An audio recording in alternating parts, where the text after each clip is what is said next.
Dans la vie, il y a des raccourcis, mais tous les raccourcis ne sont pas bons à prendre.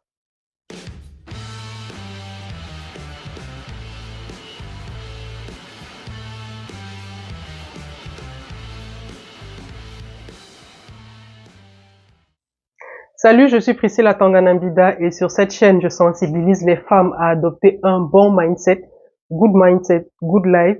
Je voudrais aussi que les femmes soient plus libres financièrement, que l'argent ne soit plus un problème pour les femmes. Et justement, pour que l'argent ne soit plus un problème pour les femmes, il faudrait qu'elles soient sensibilisées aux réalités de la vie. La vie offre deux types de raccourcis, de bons raccourcis et de mauvais raccourcis. Les bons raccourcis, c'est vraiment ces solutions-là qui nous sont offertes et qui nous permettent d'accéder rapidement à un objectif que nous nous sommes fixés. Vous rêvez d'être dentiste, d'être propriétaire de votre cabinet. Si vous vous rapprochez d'une aînée qui a déjà son cabinet dentaire et qui a une expérience de 20-25 ans, vous comprenez qu'à ses côtés, vous allez apprendre tellement de choses. Elle va vous donner tous les rouages, toutes les astuces pour parvenir à avoir un cabinet avec une clientèle qui est vraiment de plus en plus grandissante, de sorte que vous puissiez vivre de cette activité-là dignement. Et malheureusement, comme je disais, il y a de mauvais raccourcis dans la vie.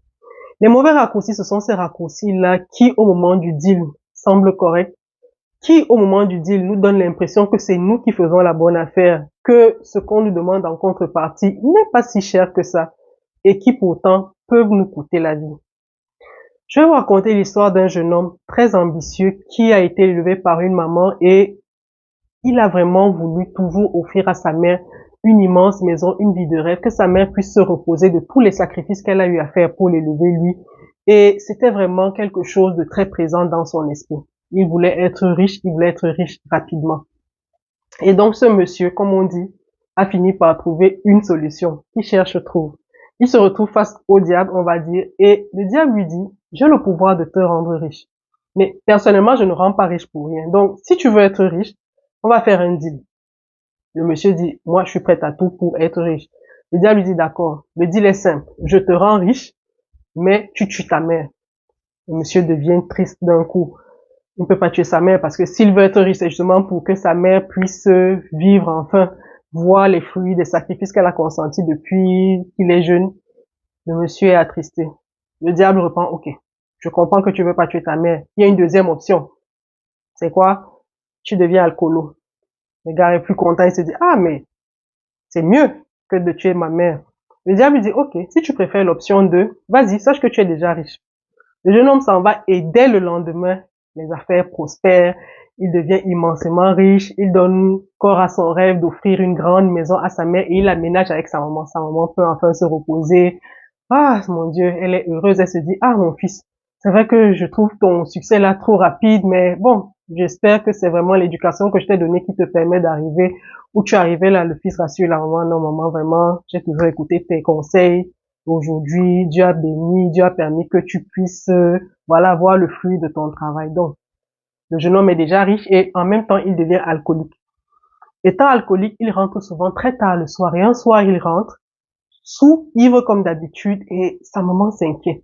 Sa maman se rapproche de lui, sachant qu'il est en train de monter les escaliers. Sa maman se rapproche et lui dit, mon fils, j'ai remarqué que tu rentres de plus en plus tard et chaque fois que tu rentres, tu es ivre, tu as bu, tu es très... C'est quelque chose de très dangereux parce que non seulement tu mets en danger ta vie, et tu mets aussi en danger la vie des personnes qui sont sur ton chemin. Tu peux cogner quelqu'un là et puis la personne perd la vie. Le jeune homme dit, maman, ne t'inquiète pas, je contrôle tout, je suis un bon conducteur. Sa maman insiste, sa maman lui dit, mon fils, je te parle en tant qu'une mère, je sais que tu es un bon conducteur, mais s'il te plaît, quand tu sais que tu vas rentrer tard, en état d'ivresse, s'il te plaît, prends la peine d'appeler un ami, un monsieur qui peut te ramener à la maison. Au moins, tu ne prends aucun risque, tu ne cours aucun risque. Vous savez, quand on est sous, quand on a bu, on est fatigué, on a mal à la tête. Le jeune homme dit, maman, s'il te plaît, j'ai compris ce que tu as dit, mais sache que je suis un bon chauffeur et tout. Et la maman insiste, vous connaissez nos mamans, elle ne peut pas dire quelque chose une fois. Tant que tu n'as pas dit que maman, j'ai compris, je vais faire comme tu as dit, elle ne laisse pas. La maman insiste. Et comme elle était sur le chemin, le monsieur, lui, tentait de passer. Il a donc bousculé pour passer. C'était vraiment pas fait exprès. Il voulait juste dire, maman, pardon, laisse-moi passer. Et sa maman se retrouve donc à dégringoler les escaliers et atterrit plus bas. Vous savez, dans ce genre de situation, même si vous êtes dans un coma éthylique, vous retrouvez vos esprits immédiatement. Le gars a dessoulé. Il appelle rapidement les urgences arrivent et il se dit, bon, puisque je les ai appelés plus vite que le plus tôt possible, le plus tôt que l'incident est arrivé, c'est sûr elle a encore ses chances d'être en vie. Donc, les urgences arrivent, ils font ce qu'il y a à faire et malheureusement, ils lui annoncent la triste nouvelle, votre maman est décédée. Le gars, sur le coup, il repart voir le diable et il dit, mais non, c'est pas ce qu'on s'était dit. Je vous ai dit, je veux pas tuer ma mère, je préfère être alcoolique. Et le diable de lui dire, chaque fois qu'on joue au poker avec moi, je gagne. C'est une histoire qui est peut-être tirée de l'imaginaire de quelqu'un, mais qui illustre tellement ce que nous vivons de nos jours actuellement. Le diable, c'est pas forcément cette personne qui va venir devant vous avec des cornes, avec une apparence vraiment hideuse et qui va vous proposer des choses et il vous sera facile de dire non, vraiment, je traite pas avec ce genre de personne. Non. Le diable, c'est souvent une personne qui vient sous la plus belle apparence que vous puissiez imaginer. C'est une personne qui vient devant vous avec de beaux attraits et avec une offre tellement alléchante que justement, vous ne pouvez pas refuser. Vous ne pouvez pas dire non parce que ce qu'il vous propose, quand vous pesez, quand vous mettez sous la balance, vous vous dites, mais il veut seulement telle chose en contrepartie de tout ce que je vais gagner. Est-ce que vous voyez? C'est-à-dire que on va vous dire, je veux juste telle chose, je veux juste ceci. Et en contrepartie, je te donne tout ce que tu veux. Et malheureusement, on se dit toujours qu'on est gagnant, qu'au poker on est fort, que l'autre ne sait pas ce qu'il vous donne. Non, il faut savoir que c'est comme quand vous vendez votre véhicule. C'est vous seul qui savez pourquoi vous vendez votre véhicule. Quand vous avez déjà utilisé un véhicule, vous aurez beau afficher toutes les informations, mais en secret, vous savez que cette voiture-là, je la vends parce qu'elle a telle panne que je suis fatigué de réparer, donc je la vends. Quand vous vendez quelque chose, vous êtes le seul à savoir ce que vous vendez réellement. Donc, quand quelqu'un vous propose un deal, il est le seul à savoir ce qu'il gagne dans ce qu'il gagne en contrepartie. Donc, évitez souvent de vous dire, mais c'est juste telle chose qu'il me demande. Il n'y a rien en contrepartie. Il faut savoir que nous sommes des êtres spirituels avant tout. C'est-à-dire que même si c'est une action mécanique qu'on vous demande de poser, très souvent c'est des rapports, Je vais pas aller jusqu'au bout parce que sur certaines plateformes, c'est des mots qui sont censurés. Très souvent, c'est des rapports qui sont la contrepartie et on se dit, ah, mais c'est juste un geste mécanique. Une fois que j'ai fini avec lui, ni vu ni connu, personne ne sait qu'on s'est vu, chacun prend sa route, j'empoche mon pactole et voilà. Mais parfois, ces actions mécaniques-là, ces relations mécaniques-là, ces gestes mécaniques-là ont une incidence tellement grave sur nos vies. C'est-à-dire, vous faites une chose comme ça, vous posez une action comme ça et ça vous chamboule toute la vie. Vous n'arrivez plus jamais à dormir, votre maison n'est plus jamais paisible, vos enfants ne dorment, parfois même ça va jusqu'à des conséquences beaucoup plus graves, des femmes qui n'arrivent pas à enfanter parce que justement, vous savez, la femme, elle a son appareil, lui, il est interne, donc elle peut couver une IST là pendant des années sans le savoir, hein, c'est-à-dire qu'elle n'a en apparence aucun symptôme de maladie, mais c'est des années plus tard, parce que quand on est jeune justement, c'est pas avoir un enfant qui nous intéresse. Quelle est la jeune fille de 17, 18, 20, 25 ans qui va chercher à être enceinte, non, c'est-à-dire c'est même quand le cycle arrive, on est content, on se dit ah mais tant mieux, sauf moi si j'ai pas conçu. Et c'est des années plus tard. Quand on veut vraiment fonder une famille, quand on veut vraiment fonder un foyer, qu'un médecin nous annonce que notre appareil génital a été détruit par une IST. C'est pas pour juger, c'est juste pour sensibiliser. C'est-à-dire, parfois vous vous dites, je gagne dans l'affaire, mais non, vous ne gagnez pas dans l'affaire. Et je crois que, comme mon père m'avait dit, quand j'étais enceinte de ma première fille, étant donné que j'étais pas mariée, je suis allée voir mon père pour lui annoncer la nouvelle et il m'a dit, en riant, hein, tu as commencé par la fin. Et ça rejoint un peu ce que le professeur Paul Fokam Kamouni avait dit une fois dans son livre, Et si l'Afrique se réveillait, je crois que c'est ça le titre du livre, il disait, le plus dur sera d'imposer le travail comme un plaisir. Le travail a d'abord une dimension difficile. Mon prof de physique aimait bien nous dire, le travail vient de tripalium. C'est-à-dire que ça a quelque chose de pénible. Et comme ça a quelque chose de pénible, ça ne peut pas être quelque chose de plaisant. Donc, beaucoup de personnes veulent escape cette étape-là, skip cette étape-là pour passer à l'étape de résultat. Mais non. Et vivre la vie dans l'ordre inversé, c'est quelque chose de très difficile, je vous promets.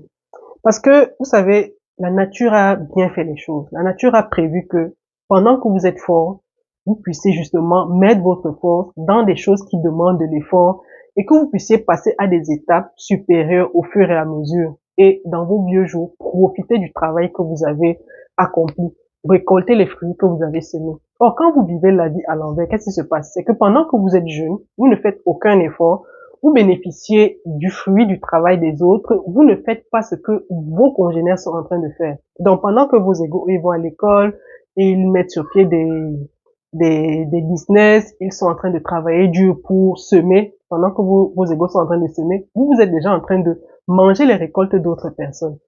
Et comme la vie est bien faite, il faudra aussi qu'à un moment, vous puissiez semer. Et je vous promets que si vous semez, lorsque vos égaux sont en train de récolter, c'est quelque chose de très pénible. Je ne sais pas si vous êtes déjà allé à l'école étant parent. Je suis retournée aux études, j'étais déjà mariée, j'avais déjà 4 enfants et je vous assure qu'il n'y avait rien de plus difficile pour moi. C'est un diplôme que j'ai vraiment rêvé d'avoir et c'est pas comme si non, je vous promets, j'ai fait toutes mes classes. Mais comme je voulais avoir ce diplôme-là, je suis repartie sur les bancs, je travaillais déjà et j'avais déjà une famille. Je vous avoue que c'était dur. Et la leçon que j'ai tirée pendant cette période-là, c'est que il faut faire chaque chose en son temps. C'est-à-dire l'école, là, il y a un moment pour faire l'école. À un certain âge, c'est tellement difficile. C'est vrai, il y a la formation continue, c'est une bonne chose, mais je veux juste vous dire que c'est juste pour illustrer que quand vous faites les choses après, c'est-à-dire au moment où vous n'êtes plus censé le faire, c'est tellement pénible. Donc, faites les choses au bon moment. S'il est question pour vous d'aller aux études actuellement, allez à l'école. Allez à l'école, apprenez. S'il est question pour vous aujourd'hui de prendre vos diplômes, prenez vos diplômes. Allez-y au fur et à mesure. La vie est bien faite, je vous l'ai dit. C'est-à-dire qu'il n'y a pas de succès spontané. Il y a un auteur très célèbre qui a dit, It takes 10 years to build an overnight success. Ça veut dire qu'il n'y a pas de succès spontané. Il n'y a pas de réussite spontanée. Il n'y a pas quelqu'un qui a semé hier et qui va récolter aujourd'hui ou quelqu'un qui va semer aujourd'hui et qui récoltera demain. Non. Celui qui a semé aujourd'hui va récolter des années plus tard. C'est comme ça que la vie est faite. Et c'est pour ça qu'on dit trust the process. Il faut croire au process. Il faut croire que ce que vous êtes en train de faire, c'est ce qu'il faut faire à ce moment-ci. Il y a un temps pour toute chose. Dans son livre Napoléon, il a étudié la vie des milliardaires, des richissimes américains, et il est arrivé à une conclusion. Il a dit, c'est autour de la quarantaine que l'homme s'épanouit, c'est autour de la quarantaine que l'homme récolte le fruit du travail qu'il a fait dans sa jeunesse. Qu'est-ce qui justifie que vous preniez des solutions de facilité avant 40 ans? Et même après 40 ans? Non, on a connu des personnes, on vous dit KFC, c'est la cinquantaine passée qu'il a mis sur pied une activité qui l'a rendu célèbre et riche comme on le connaît aujourd'hui. Donc, qu'est-ce qui justifie non, allez-y progressivement, allez-y vraiment progressivement. C'est vrai que c'est dur, je sais, la vie a ses réalités.